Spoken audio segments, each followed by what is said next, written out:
Hello. Wikipedia's picture of the day, November 23, 2020. Today's video is about Franklin Pierce.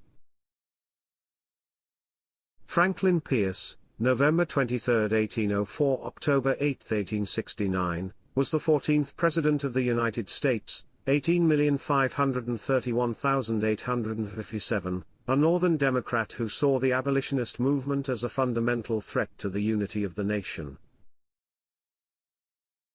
He alienated anti-slavery groups by supporting and signing the Kansas-Nebraska Act and enforcing the Fugitive Slave Act, yet these efforts failed to stem conflict between North and South.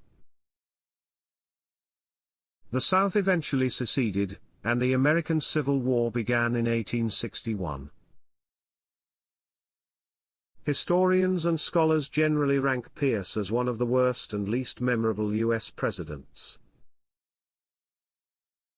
Thanks for watching.